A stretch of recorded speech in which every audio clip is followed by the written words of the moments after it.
Bismillahirrahmanirrahim. Assalamualaikum warahmatullahi wabarakatuh. Alhamdulillahilladzi anzala sakinah fi qulubil mu'minin lajadu imana maimanihim. Asyhadu an la ilaha illallah wa asyhadu anna Muhammadar Rasulullah. Allahumma sholli ala Muhammad wa ala Muhammad la nabiyya ba'da. Sahabat-sahabat semua, kita alhamdulillah bertemu kembali atas izin Allah. Setelah semalaman, setelah kemarin kita beraktivitas dengan berbagai macam aktivitas masing-masing ya. Alhamdulillah Allah masih berikan kemudahan kita untuk menyaksikan tayangan ini, karena tidak semua Allah berikan dan takdirkan pada saat ini dalam keadaan bisa duduk atau bisa berdiri atau bisa melihat atau bisa tenang gitu ya. Sebagaimana halnya tadi malam saya operasi, ada seorang yang jatuh gitu ya dari ketinggian 3 meter, ternyata pendarahan di daerah spleen atau lien. Kan sekarang nggak bisa menyaksikan acara ini. Kan sekarang mungkin nggak bisa duduk begitu ya, seperti Bapak Ibu semua mungkin melaksanakan sholat subuh barusan ya, melaksanakan wirid dan sebagainya. Pada saat ini beliau sedang berbaring di HCU gitu ya. Kenapa? Karena jatuh, kemudian terjadi pendarahan di perutnya, ada spleen yang pecah begitu ya. Tadi malam dioperasi, kemudian sampai saat ini kan mungkin belum bisa aktivitas begitu ya. Jadi ketika nikmat itu adalah genggaman, maka di sanalah syukur itu ada, Ibu Bapak semua. Bukan ketika kita sudah berbaring, bukan ketika sudah diinfus, bukan kita sedang dirawat dengan menggunakan berbagai macam alat bantu medis baru ada syukur. Sebaiknya nggak begitu ya Bu ya Pak. Jadi syukurlah ketika nikmat itu masih ada dalam genggaman. Di sanalah rasa syukur yang terbaik. Bagaimana air mata syukur itu bukan hanya ketika nikmat itu dikurangi ya, bukan hanya kita terbaring, bukan hanya kita pakai alat-alat medis, tapi ketika nikmat itu sedang kita nikmati. Janji Allah, maka ketika kita sedang bersyukur dalam kondisi nikmat, maka Allah akan tambahkan nikmat-nikmat yang lainnya. Baik, sahabat-sahabat semua, bahasan pagi ini adalah ringkasan dari 8 pertemuan ya. Bagi teman-teman mungkin yang menyaksikan di YouTube, silakan mungkin nanti bisa di review ulang ya. Jadi dalam 6 pertemuan, Ibu Bapak sahabat-sahabat semua, kita membahas tentang syukur ya. Tentang syukur, yaitu bab pertama, mengapa orang itu kok jarang bersyukur. Nah, kita bahas secara saintifik kemarin ya, dalam 6 pertemuan. Dalam bahasan itu Ibu Bapak semua, dibahas pertama kali mengapa kok Allah itu memperingatkan kita berkali-kali ya tentang masalah syukur ini. Mengapa Allah itu kok memperingatkan berulang kali, bahkan tidak bosan dalam satu surat begitu ya. Kenapa Allah itu mengingatkan untuk syukur Ibu Bapak semua? Jawaban yang pasti mengapa Allah memperingatkan itu hanya Allah yang mengetahui. Tapi ketika kita diperingatkan berkali-kali, ketika kita diperingatkan oleh yang menciptakan dan memelihara kita, oleh yang menguasai tubuh kita, berarti ada sesuatu yang sangat penting. Saya memberikan semacam analogi ya, walaupun ini nggak mirip. Ketika Ibu Bapak berperjalanan, misalnya jalan raya begitu ya, masuk ke antar kota, jangan kaget kalau misalnya ada peringatan hati-hati jalan nurun, hati-hati rawan kecelakaan, hati-hati tikungan tajam, hati-hati di sini rawan longsor.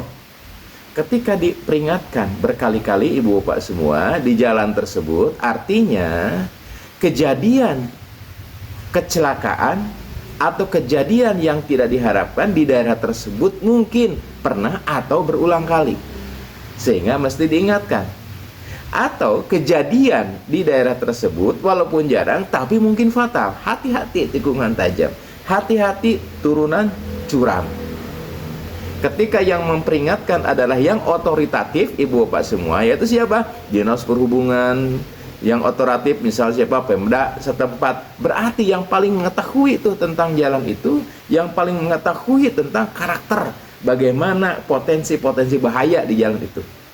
Ya Bu, Pak. Makanya diingatkan berkali-kali.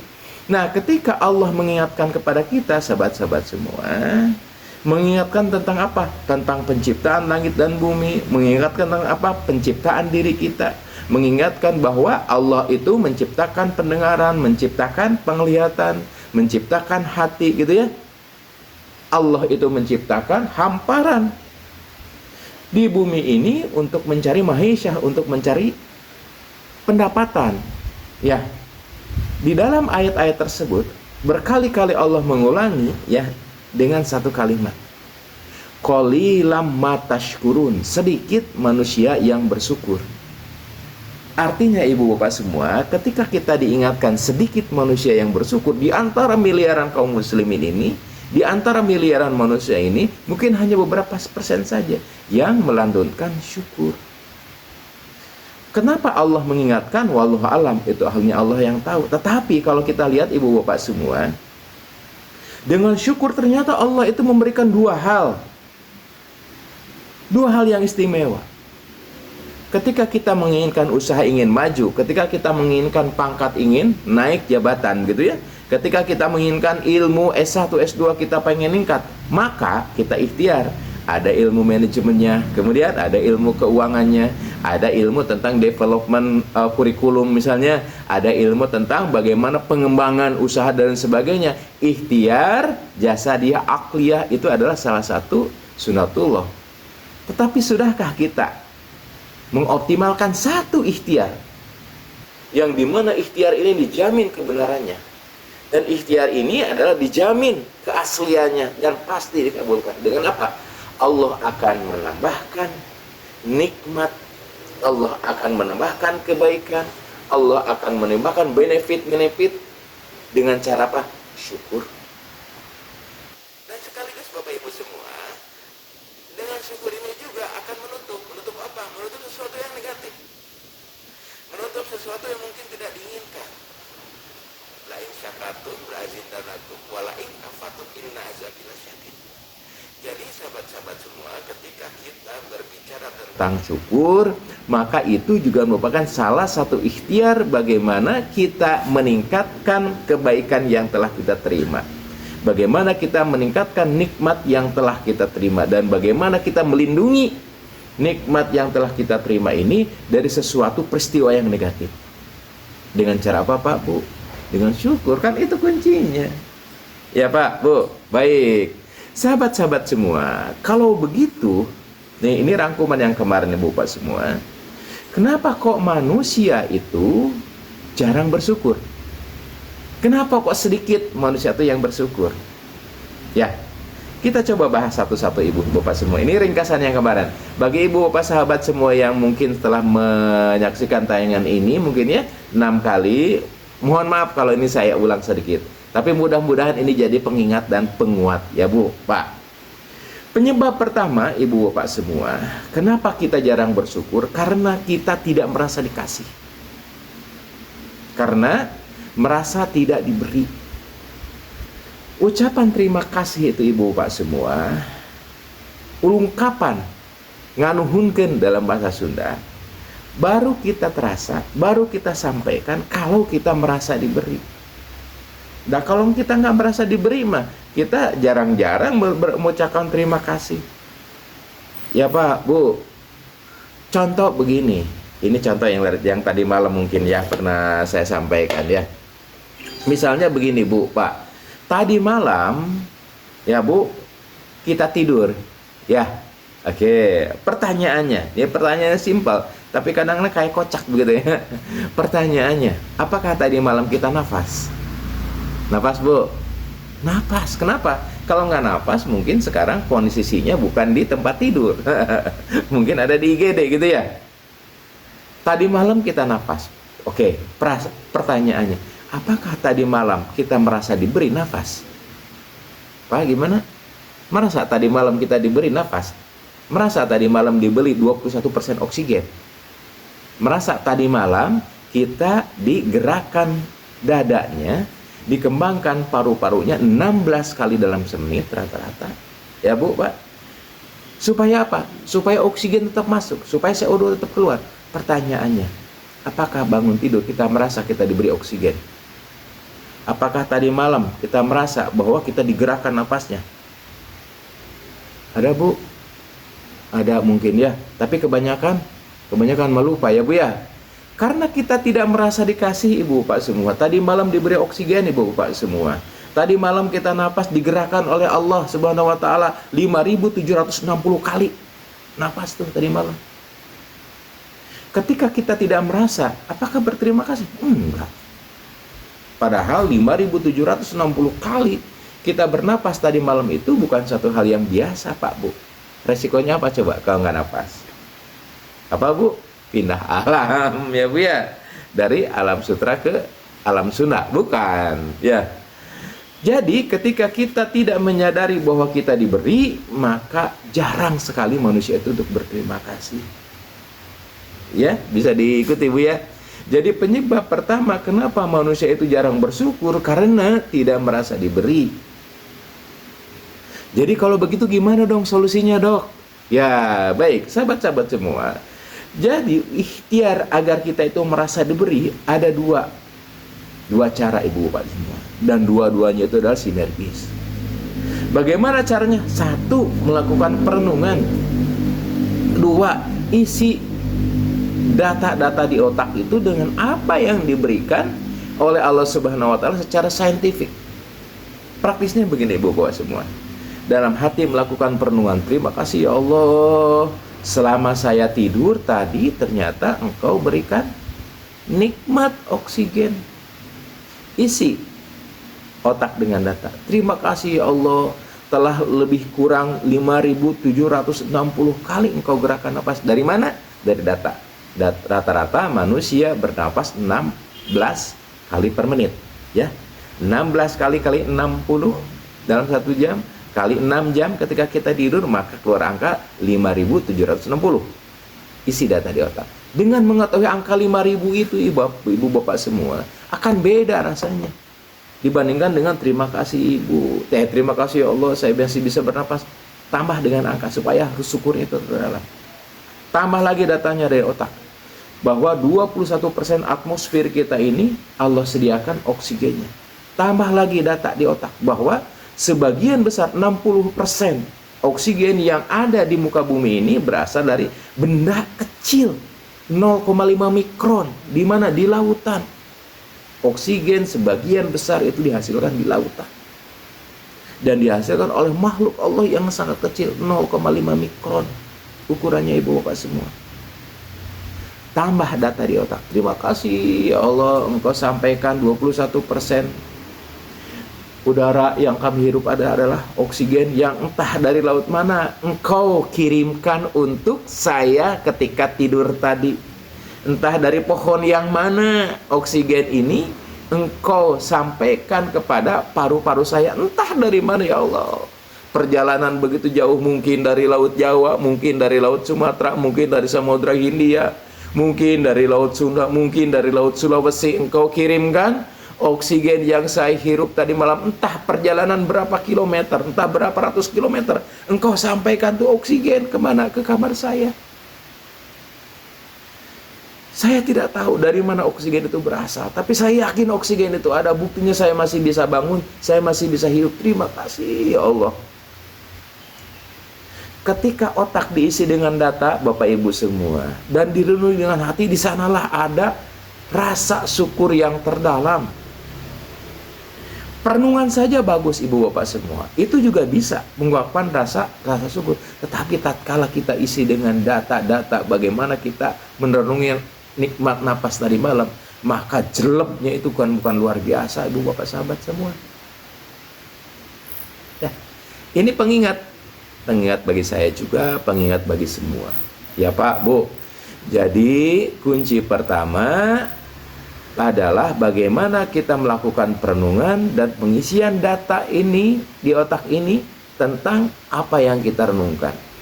Penyebab pertama kenapa manusia jarang bersyukur karena tidak merasa diberi. Dan upaya untuk mengatasinya adalah dengan melakukan perenungan. Kapan merenungnya? Mau bangun tidur, mau sebelum tidur, terserah. Pokoknya ada 1 atau 2 momen dalam setiap hari itu melakukan perenungan. Dan perenungan akan lebih mendalam ketika otak kita itu diisi dengan data, Bapak Ibu semua. Bisa diikuti ya Bu ya. Baik. Penyebab kedua Ibu Bapak semua, kenapa manusia itu jarang bersyukur? Kenapa manusia ini diingatkan harus berkali-kali untuk bersyukur ya Bu ya? Penyebab yang kedua adalah tidak tahu nilai dari apa yang diberikan. Tidak tahu kebermaknaan apa yang diberikan, dan tidak tahu betapa rumitnya itu nafas. Misalnya, ketika kita merenungi nafas Ibu Bapak semua, ketika tahu nilainya itu sangat berharga. Bahwa nilai oksigen itu Ibu Bapak semua akan sangat berpengaruh terhadap hidup matinya kita. Syariatnya gitu ya. Bahwa keberhargaan oksigen itu bukan suatu hal yang biasa-biasa. Masih ingat ketika peristiwa COVID kemarin Bu ya? Bagaimana orang itu yang biasanya memperoleh nafas dengan udara bebas seperti ini, ternyata nggak bisa bebas lagi Bu Pak. Karena paru-parunya terendam. Paru-paru yang biasanya menghirup napas, memasukkan oksigen, mengeluarkan CO2, ini kerendam karena cairan. Cairan dari apa? Reaksi inflamasi dari COVID. Udara yang tadinya gratis nggak bisa masuk sembarangan. Sahabat-sahabat semua, yang tadinya gratis ternyata dianggap murah dan dianggap mudah. Udara luar itu, ketika kita diingatkan di peristiwa COVID, ternyata udara bebas itu ada sesuatu yang sangat luar biasa. Paru-paru yang kita anggap sebagai hal yang biasa tiap hari bernapas, Bapak Ibu semuanya, ternyata dengan peristiwa COVID kita bisa menilai betapa berharganya paru-paru ini, yang setiap hari seolah-olah kita berasa bernapas, merasa itu hal yang biasa, hal yang gratis gitu ya. Padahal keberhargaan Ibu Bapak semua dari udara bebas, dari fungsinya paru-paru, ternyata melebihi harga dari orang-orang yang mempunyai kekayaan yang luar biasa. Masih ingat kan? Satu cerita ya. Satu cerita Ibu Bapak semua. Di benua Eropa sana ada seseorang yang terkena COVID. Dia mempunyai puluhan bank di dunia ini. Dia mempunyai perusahaan berbagai macam, perusahaan ekspedisi di dunia ini. Ketika dia kena COVID Ibu Bapak semua, dia duduk di bangku menghadap jendela karena ada ruang isolasi. Di luarnya itu ada anaknya gitu ya. Menghadap ke jendela, menghadap keluar dengan napas yang tersengal. Anaknya curhat. Ayah, semasa dia tidak sakitnya, apapun dia bisa beli. Ketika dia pengen kapal persiar, dia bukan hanya bersiar, tapi dia bisa beli kapal persiar. Bahkan diceritakan, ketika ada satu bank yang ingin dia akuisisi, ternyata bisa mengakuisisi bank. Saking kayanya. Tapi pada saat ini, jangankan mengakuisisi perusahaan, ternyata udara yang selama ini adalah udara yang gratis, paru-paru yang selama ini adalah berfungsi untuk memasukkan memasukan udara, sesuatu yang murah dan mudah pada saat ini ternyata nggak bisa dibeli. Padahal bukan murahnya Ibu Bapak semua, tapi kasih sayang Allah, sifat Rahman Allah dikasihin tuh ke semua makhluknya. Tidak murah udara bebas itu Ibu Bapak semua. Jadi ketika kita tidak tahu nilai keberhargaan dari sebuah pemberian, maka kita juga jarang berterima kasih. Ya Bu, Pak, ketika kita tahu bahwa kehilangannya itu menderitanya bukan main, barulah di sana ada ungkapan terima kasih yang luar biasa. Ketika sesak napas, baru kita merasakan bagaimana napas itu sangat berharga. Ya Pak, Bu. Jadi yang kedua adalah melakukan perenungan dan isi kembali data kita tentang betapa berharganya oksigen misalnya. Tentang betapa berharganya ketika kita bisa bergerak.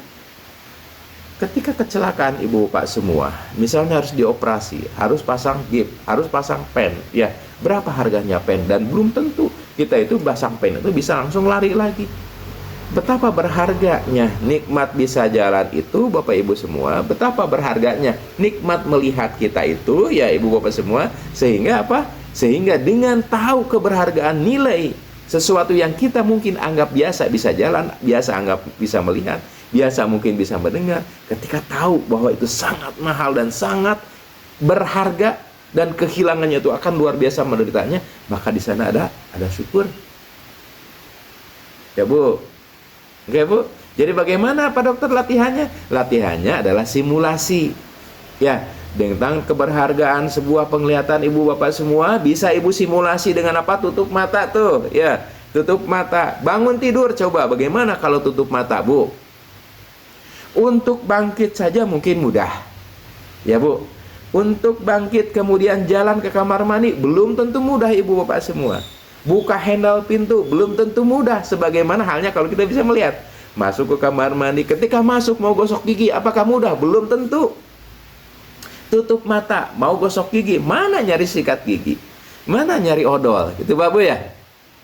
Dengan simulasi ini kita akan mengetahui bagaimana keberhargaan mata ini dan bagaimana menderitanya jika mata ini dikurangi atau nikmatnya dicabut.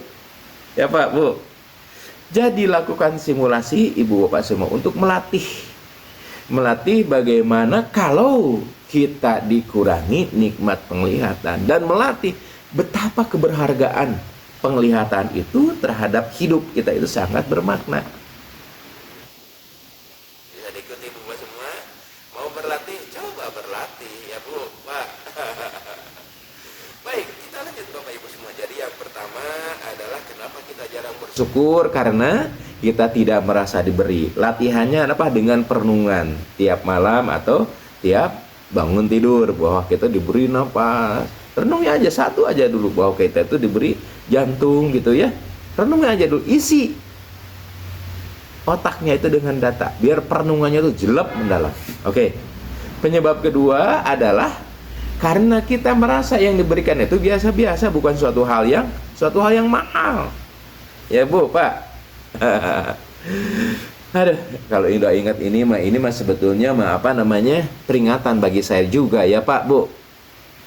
Penyebab yang ketiga, Ibu Bapak semua, kenapa kok kita itu jarang bersyukur? Kenapa nilai syukur itu kok rendah? Ya, penyebab yang ketiga adalah tertutupinya nikmat yang ada dengan keinginan. Ya, punten ya, ini sekalian diulang Ibu Bapak semua. Karena kemarin juga ada yang minta ringkasannya. Hari ini adalah hari terakhir kita membahas bab tentang kenapa manusia itu jarang bersyukur. Insya Allah pada bab berikutnya kita akan bahas benefit dari syukur itu apa. Ya, secara saintifik. Ya, kita lanjut Ibu Bapak semua. Penyebab ketiga, kenapa manusia jarang bersyukur? Kenapa? Karena tertutupnya nikmat yang ada dengan keinginan. Ingin mobil hybrid Ibu Bapak semua, dipelajari tentang bagaimana baterainya, dipelajari bagaimana bensinnya, dipelajari iritnya, ternyata bukan main. Ternyata dipelajari bagaimana harganya itu kok sekarang itu kok nggak terlalu mahal ya, misalnya dibandingkan dengan dulu. Ketika pemikiran kita menginginkan mobil hybrid Ibu Bapak semua, ketika kita mempelajari bagaimana keuntungan mobil hybrid, kadang-kadang mobil yang ada ini terlupakan. Mobil yang udah puluhan tahun menemani, mobil yang mengantar kemana-mana menemani gitu ya. Kadang-kadang itu dianggap mobil yang sudah lusuh atau mobil yang sudah mungkin out of date begitu ya. Inilah yang menampilkan nikmat. Keinginan yang sering kali menutupi nikmat yang ada. Ketika kita menginginkan Ibu Bapak semua, misalnya rumah dengan anak sudah nambah sekarang, anak jadi 4, pengen rumah itu kamarnya itu misalnya jadi dari 5, supaya setiap anak itu kamarnya ada seorang satu. Tatkala kita menginginkan rumah yang lebih besar Ibu Bapak semua, hati-hati, kadangkala tertutupi nikmat yang ada ini, yang hanya 2 kamar ini, dengan keinginan yang tadi. Ya gimana tuh, anak udah 4, kamar cuma 2. Tuh, kebilangnya apa? Kamar cuma 2. Kata cuma itu Bapak adalah suatu kata yang menampilkan atas keberadaan itu kamar. Anak udah 4, kamar cuma 2. Cuma itu seakan-akan merendahkan apa yang telah diberikan. Nah, sahabat-sahabat semua, ketika kita mempunyai keinginan bukan sesuatu hal yang buruk, suatu hal yang bagus, suatu hal yang bisa memotivasi. Yang jadi salah itu adalah ketika keinginan tadi ya Bu ya, keinginan yang kita harapkan itu mereduksi nilai dari kebermanfaatan, nilai dari kesyukuran yang udah ada. Padahal Ibu Bapak semua, siapa tahu rumah dengan 2 kamar ini adalah harapan terbesar bagi mereka yang rumahnya itu cuma 1 kamar.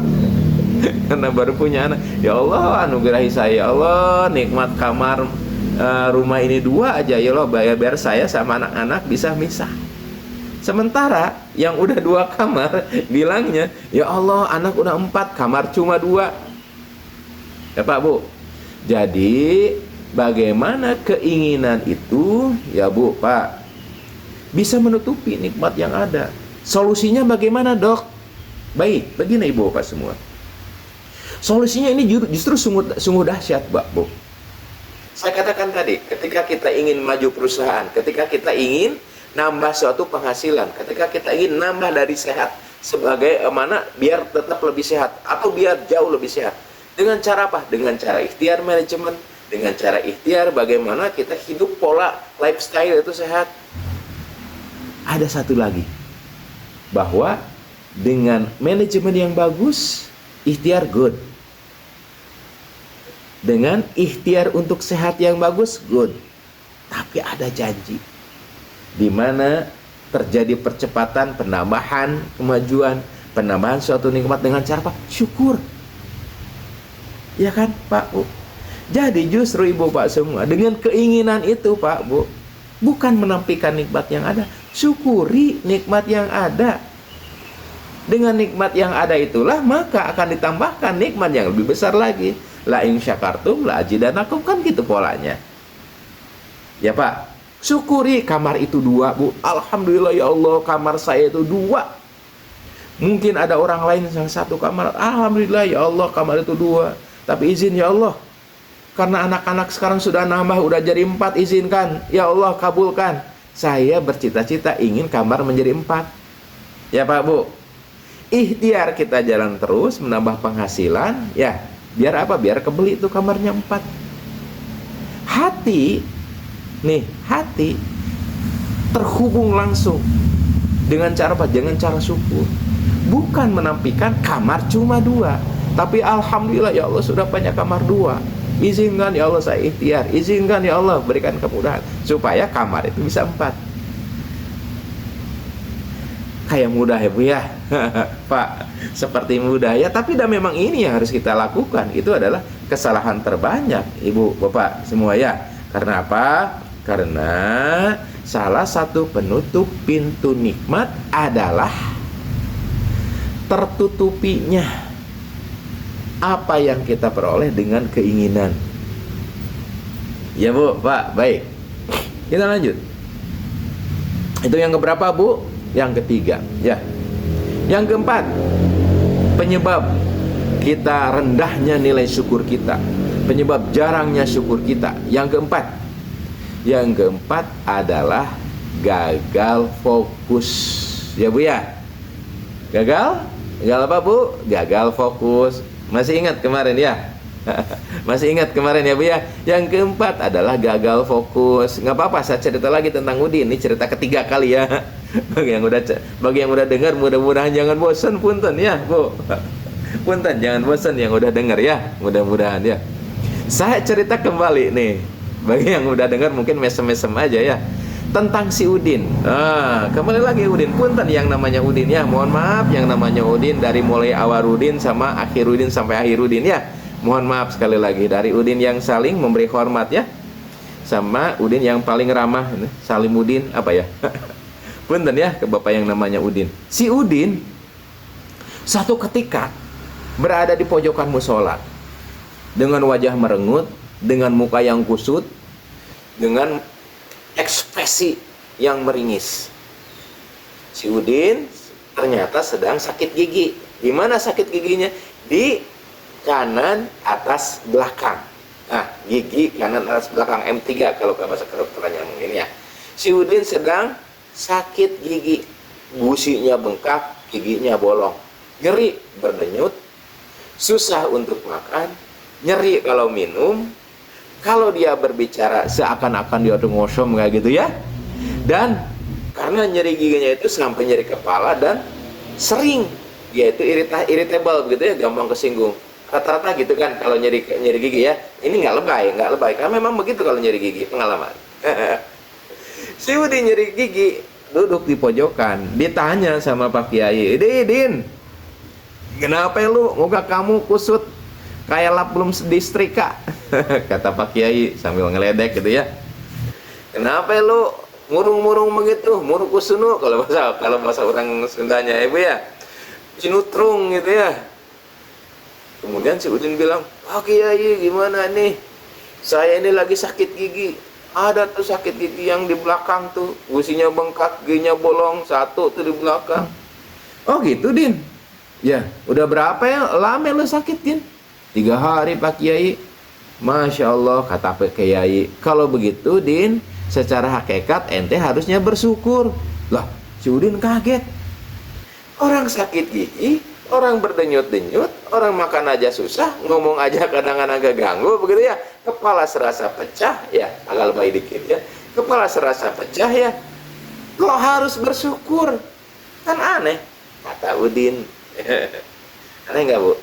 Nah, kadang-kadang kita juga merasa aneh ya. Oke. Kadang-kadang kita juga merasa aneh Bu. Nah, kemudian Pak Kiai bilang lagi, Din, kan lu bilang tadi, lu sakit gigi kan? Iya Pak Kiai.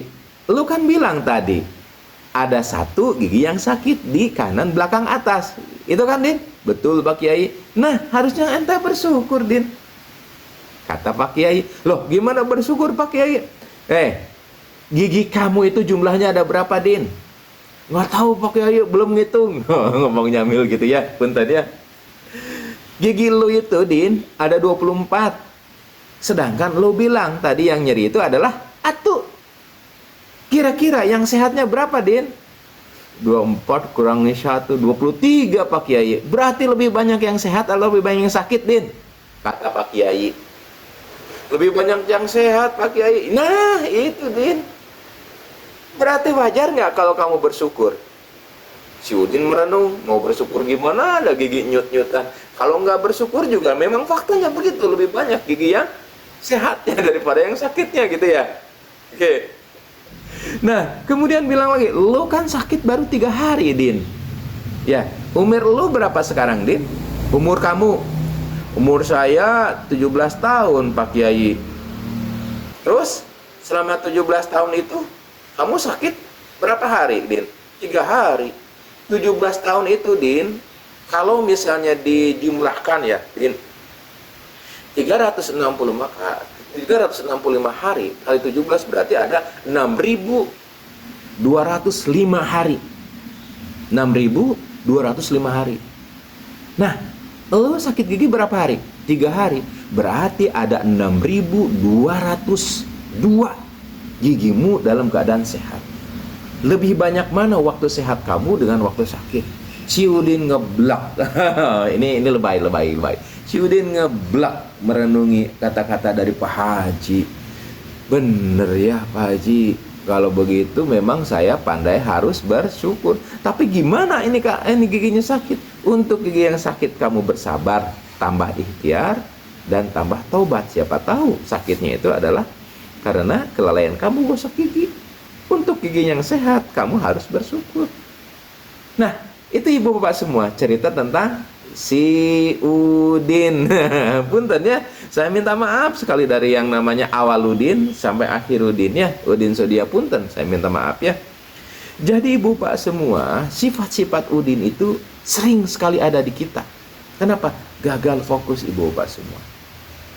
Kita seakan-akan ketika nyari gigi itu aja yang jadi fokus kita. Padahal kalau kita lihat, nikmat yang Allah berikan itu jauh-jauh lebih berlimpah. Dibandingkan dengan giginya aja itu 24 sama 1, 23 sama 1. Lebih banyak gigi yang sehatnya ibu bapak semua. Apalagi kalau kita telusuri nikmat yang lainnya.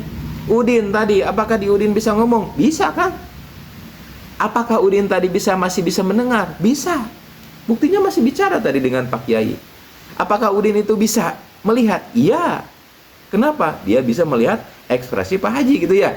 Apakah Udin itu bisa jalan? Iya, kakinya itu normal. Buktinya dia bisa jalan dari rumah ke musola ya. Apakah otaknya itu masih waras si Udin? Waras ya. Kenapa? Masih bisa ngitung tuh tadi. Sahabat-sahabat semua, ketika otak masih waras, ketika pendengaran itu masih normal, ketika penglihatan itu masih ada, ketika jalan kaki itu masih bisa, ya, itu kadang-kadang ternapikan nikmatnya yang besar, yang banyak itu. Kenapa?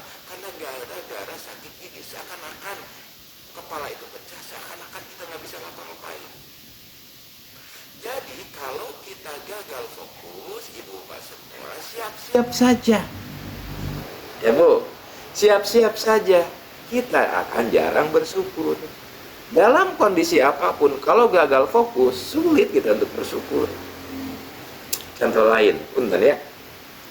Ibu bapak semua mangga sambil santai aja ya. Dok, ini kajian apa? Kajian apa namanya juga ya? Saya juga belum tahu nih. Kasih nama aja sok sama ibu-ibu bapak yang ada di TikTok tuh, mau ngasih nama apa kajian kita ini?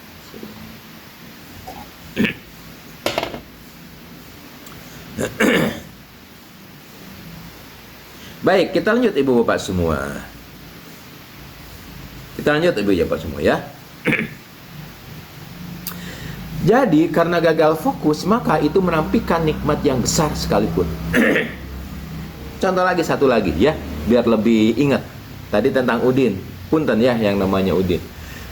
Ibu lapor ke bapak, Pak, itu di tengah rumah tuh Pak, di ruang tamu Pak, itu ada genangan air. Bocor rupanya kayaknya Pak, kenteng Pak. Bocor, kenteng. Ketika hujan, kemudian ada genangan air. Ternyata ada, lihat, celak, celak, celak. Ada genangan air. Berarti ada yang bocor dari genteng. Nah, respon orang beda-beda. Gimana sih memang tukang ini? Kan bukan kemarin sudah diperingatkan untuk mengganti genteng yang pecah, untuk mengganti genteng atau memperbaiki genteng yang geser. Kenapa bisa sampai bocor kayak begini?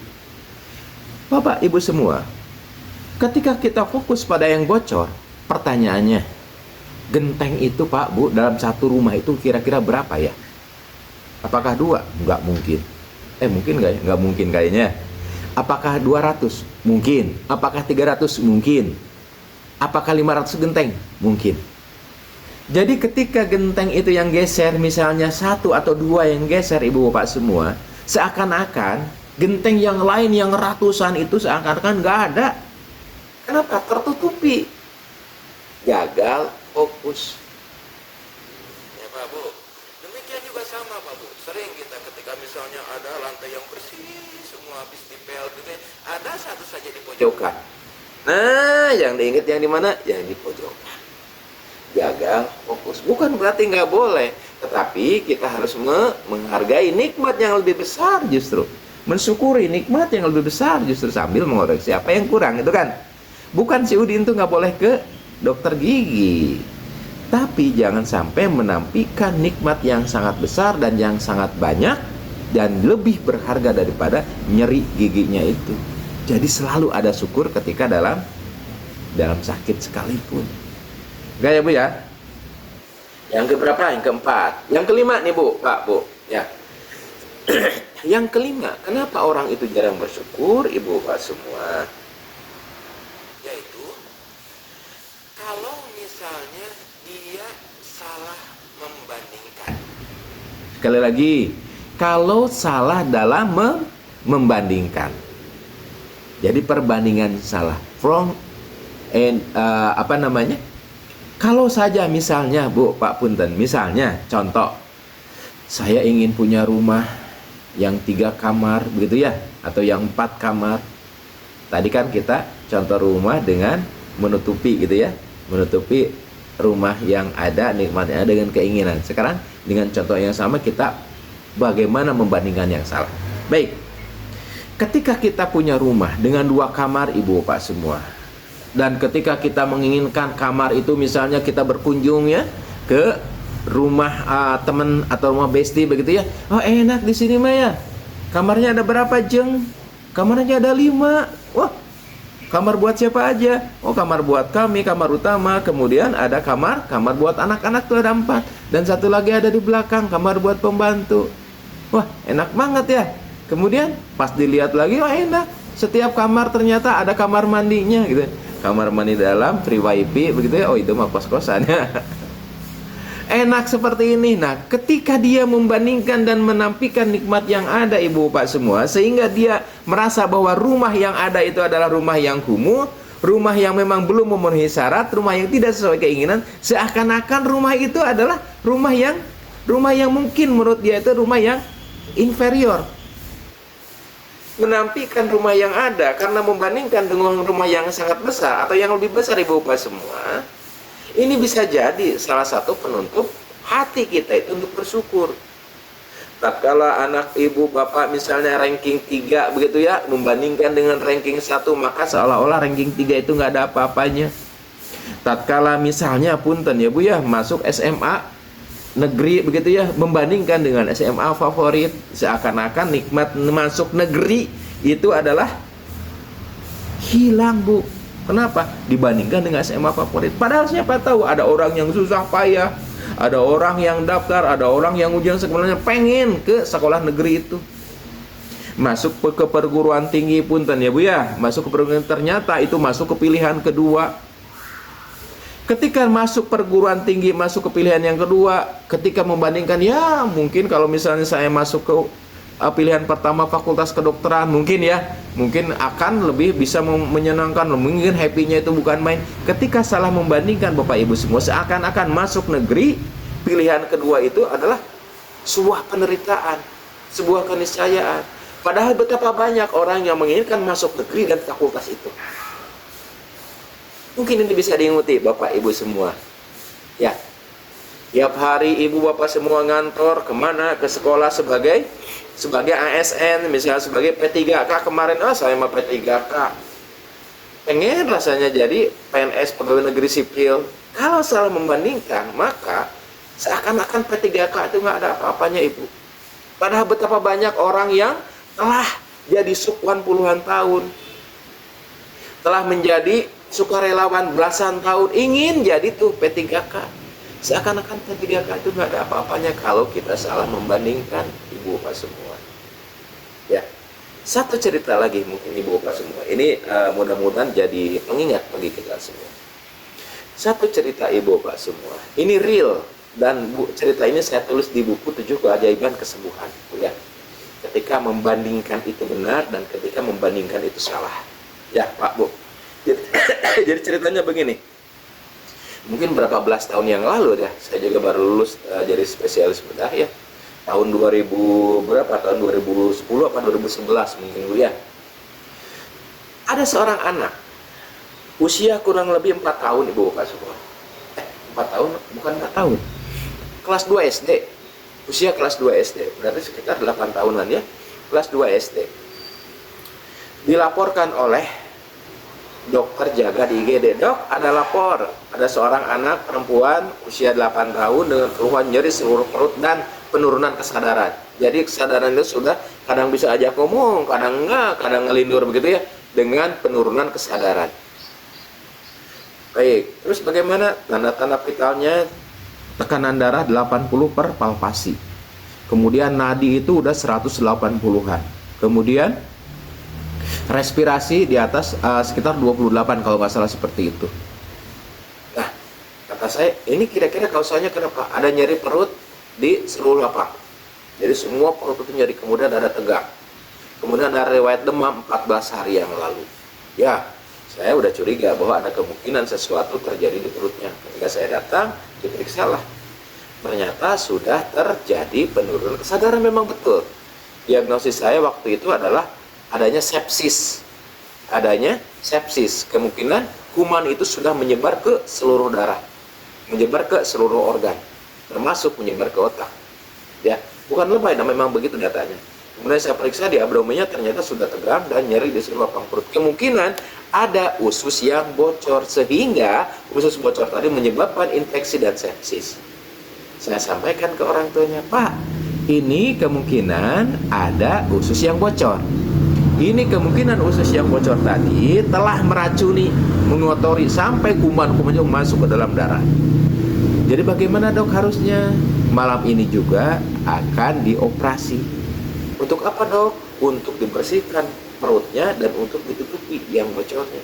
Baik dok, kalau begitu terserah dokter aja gimana baiknya. Saya sampaikan Pak, resiko operasi ini bukan suatu hal ringan. Resiko operasi ini bisa meninggal saat di meja operasi. Saya sampaikan saat itu. Nah, ketika disampaikan saat itu, dia biasa-biasa aja tuh. Enggak, silakan dok, langsung Pak Dokter katanya. Dilakukanlah operasi bukan persiapan.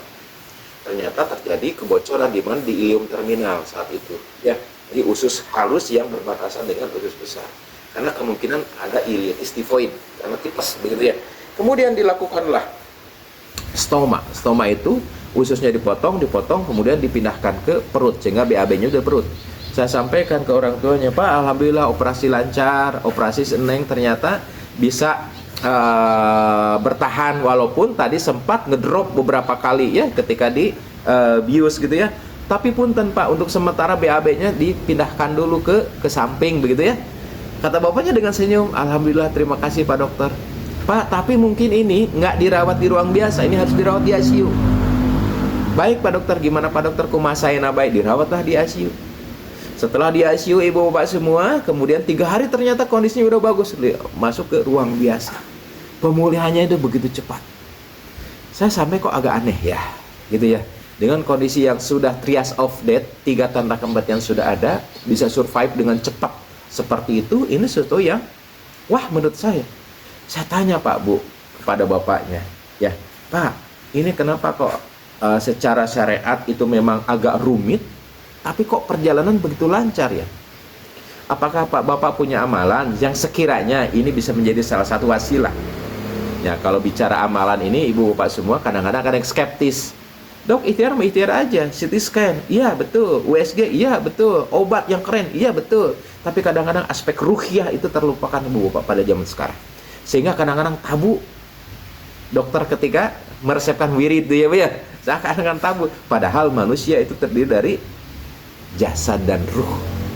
Ya, ada jasad dan ada hati. Ruh itu ada yang mempunyainya. Kita lanjut cerita tadi ibu bapak semua. Pak Dokter, ketika anak saya itu dibawa ke rumah sakit ibu bapak semua ya, anak saya itu pakai roda dibawanya. Ketika dikatakan oleh ibu bidan desa saat itu mengatakan, ini mah harus dibawa ke rumah sakit segera. Saya bersyukur, alhamdulillah anak saya masih bisa dibawa ke rumah sakit. Coba jawabannya. Kenapa dia membandingkan? Andai kata mungkin tidak bisa dibawa rumah sakit, mungkin hanya didoain di rumah dan nggak bisa diapa-apain kan? Membandingkan dia, bukan membandingkan dengan yang salah, tapi membandingkan dengan yang benar. Bisa dia membandingkan dengan yang salah? Bisa. Bu Bidan, gimana Bu Bidan aja lah, kalau bisa mah nggak usah dibawa ke rumah sakit, terserah Bu Bidan. Bisa kan? Bisa.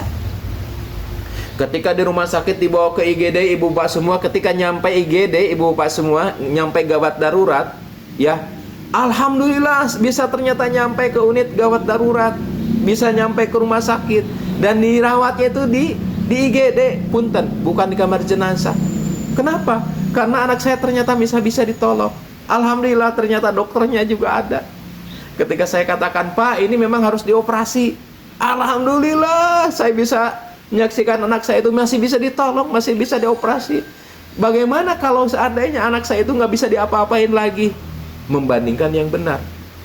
Ada yang berkata, yang sebaliknya bisa juga, ya Allah kalau bisa mah dok jangan dioperasi lah, kalau bisa mah dengan obat aja, kalau bisa mah dengan obat atau infusan aja, kalau bisa mah jangan dioperasi. Ada yang gitu? Mungkin ada juga.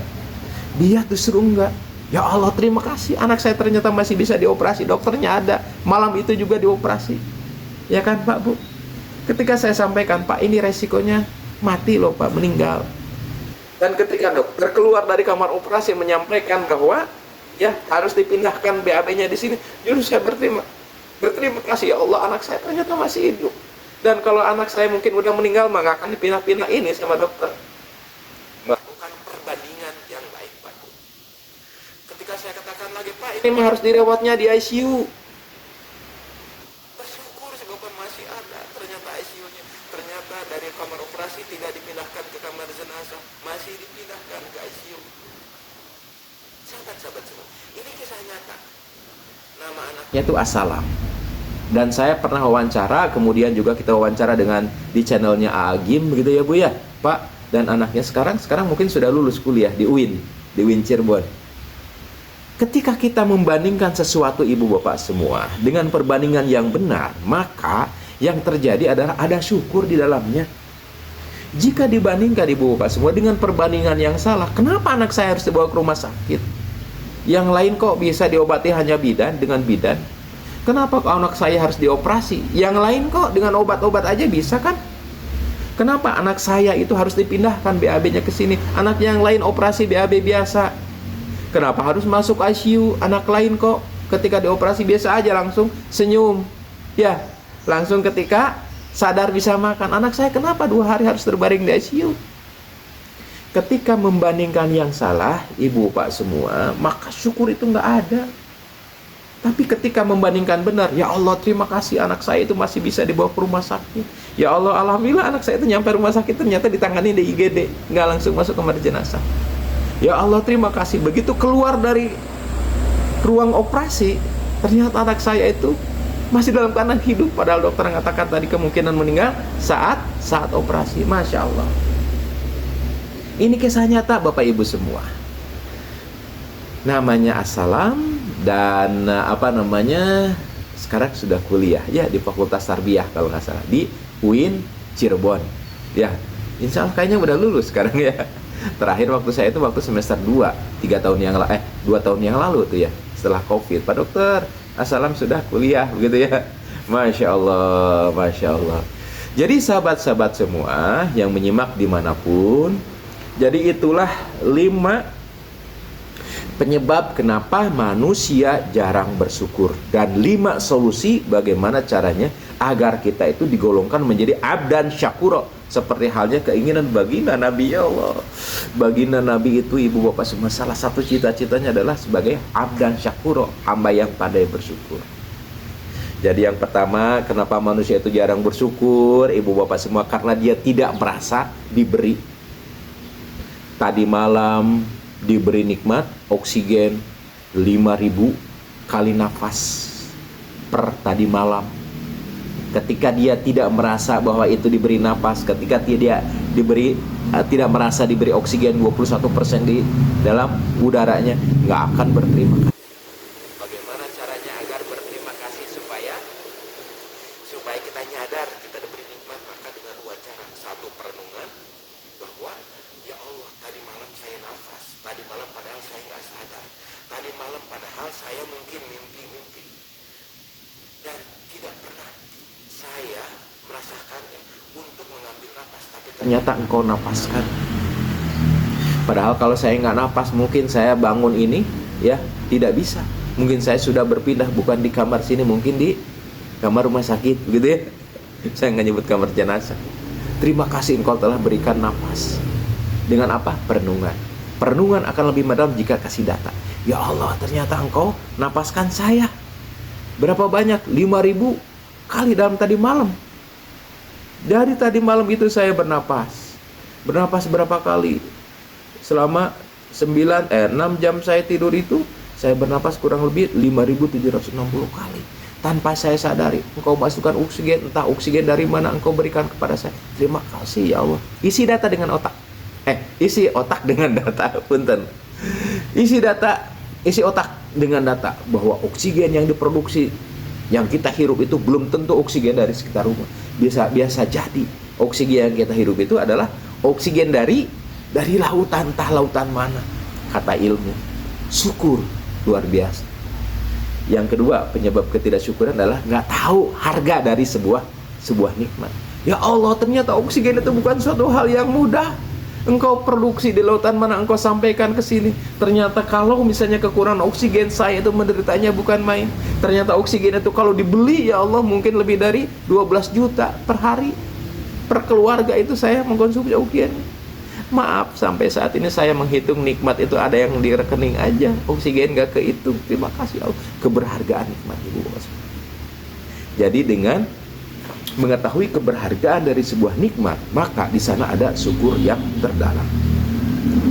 Penyebab ketiga Ibu Bapak semua, kenapa kita jarang bersyukur? Karena adanya keinginan yang menutupi nikmat yang telah ada. Ingin mobil Zenik, pun aja nyebut merek. Ingin mobil hybrid, ingin mobil yang irit, ingin mobil ada listrik, kemudian juga ada bensinnya, ingin supaya 1 liter itu bisa 1.000 km. Keinginan yang ada itu kadang-kadang menutupi mobil yang ada yang telah menemani 5 tahun, 15 tahun.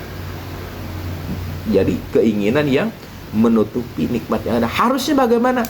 Supaya keinginan itu cepat tercapai justru dengan mensyukuri nikmat yang ada. Terima kasih ya Allah, selama ini bertahun-tahun engkau berikan nikmat mobil ini. Ya Pak, Bu, selama bertahun-tahun mengantar ke sekolah, kemana, ke kantor. Syukuri nikmat yang ada. Supaya apa? Supaya kita ditambah nikmat yang lebih besar. Ya Bu, yang berapa tuh? 3 ya. Yang keempat, jangan gagal fokus. Ketika kita gagal fokus, ibu bapak semua, seperti cerita Udin tadi, ketika nyeri gigi, seakan-akan gigi itulah hidup kita. Seakan-akan kita bisa melihat, kita bisa bernapas, kita masih bisa berjalan. Seakan-akan itu nggak ada apa-apanya. Kenapa? Karena tertutupi oleh nyeri gigi yang ada. Seakan-akan nikmat bisa melihat, nikmat bisa mendengar, nikmat bisa berjalan. Seakan-akan itu nggak ada. Artinya ibu bapak semua, ketika kita gagal fokus, maka di sana salah satu penyebab rendahnya rasa syukur. Kalau begitu gimana dong supaya kita nggak gagal fokus? Kita lakukan pemikiran dan perenungan. Ya, kayak tadi itu si Udin. Ya, Udin, umurnya berapa tahun Udin? Umur Udin itu 17 tahun ibu bapak semua. Ya, kalau misalnya umur itu 17 tahun, kurang lebih Udin itu sudah 6.205 hari dia hidup. Nyeri gigi berapa hari tadi Udin? 3 hari. Andai kata kita bandingkan 6.202 hari dibandingkan dengan 3, berarti lebih banyak waktu sehatnya tuh gigi Udin dibandingkan dengan waktu sakitnya. Berarti apa? Lebih banyak syukur yang harus dilakukan. Jadi bapak semua, kalau gagal fokus, maka fokusnya itu pada giginya aja. Ya Pak Bu, kalau gagal fokus, maka fokusnya itu hanya pada sesuatu yang membuat dia menderita. Padahal di balik itu ada waktu sehat yang lebih banyak, kemudian ada gigi yang sehat itu lebih banyak lagi. Gagal fokus itu menjadi penyebab rendahnya rasa syukur. Dan yang kelima, ibu bapak semua, kenapa itu kita itu jarang untuk bersyukur? Karena salah dalam membandingkan.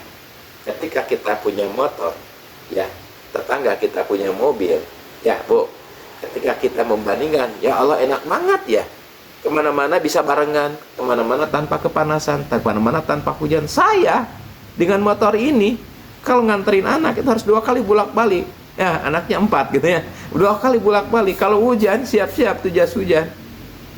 Padahal siapa tahu motor yang dimiliki adalah harapan terbesar bagi mereka yang tiap hari ngayuh dengan sepeda.